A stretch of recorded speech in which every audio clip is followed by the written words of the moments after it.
Le pied creux, également connu sous le nom de voûte plantaire prononcée, est une affection caractérisée par une cambrure anormalement haute de la voûte plantaire. Cette anomalie peut exercer une tension excessive sur la structure du pied, entraînant douleur et instabilité.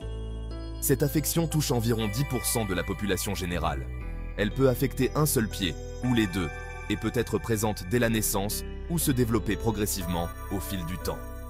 La voûte plantaire prononcée observée dans le pied creux peut entraîner une pression excessive sur l'avant et le talon du pied. Cette pression peut causer une gêne et augmenter le risque de blessures telles que des entorses et des fractures. Il est essentiel que les étudiants en médecine connaissent bien le pied creux en raison de son impact sur la mobilité et la qualité de vie des patients. Un diagnostic précoce de cette affection peut conduire à une meilleure prise en charge et à de meilleures options de traitement, améliorant ainsi les soins aux patients. Les patients atteints de cette affection présentent souvent des douleurs chroniques. Il est donc crucial de différencier le pied creux des autres affections du pied. Comprendre les complexités du pied creux prépare également les étudiants aux traitements chirurgicaux et non chirurgicaux. Ces connaissances sont particulièrement précieuses en médecine orthopédique et podologique, où la santé du pied est une priorité absolue. Connaître le pied creux permet de mieux informer les patients sur les chaussures et les orthèses plantaires appropriées. L'anatomie d'un pied creux se caractérise par une voûte plantaire exagérée, souvent due à un déséquilibre de la force et de la fonction musculaire. L'aponévrose plantaire, un ligament reliant le talon aux orteils, est généralement plus courte et plus tendue que la normale. Les implications biomécaniques du pied creux incluent une modification de la démarche et une augmentation du stress sur certaines zones du pied. Ces changements peuvent entraîner des problèmes secondaires tels que des callosités, des orteils en griffe et une fascite plantaire. La voûte plantaire prononcée réduit la capacité du pied à répartir le poids uniformément, ce qui entraîne une augmentation de la pression sur l'avant et le talon. Cette rigidité contribue à l'inconfort général et aux limitations fonctionnelles associées au pied creux. Le pied creux peut être idiopathique, c'est-à-dire qu'il survient sans cause connue ou secondaire à d'autres affections. Le pied creux idiopathique est souvent héréditaire, ce qui suggère une prédisposition génétique. Les causes secondaires incluent des troubles neurologiques tels que la maladie de Charcot-Marie-Tooth. Les causes secondaires incluent également la paralysie cérébrale. Un traumatisme du pied ou de la cheville peut également contribuer au développement d'un pied creux. Les blessures qui endommagent les ligaments et les tendons du pied peuvent entraîner une déformation de la voûte plantaire au fil du temps.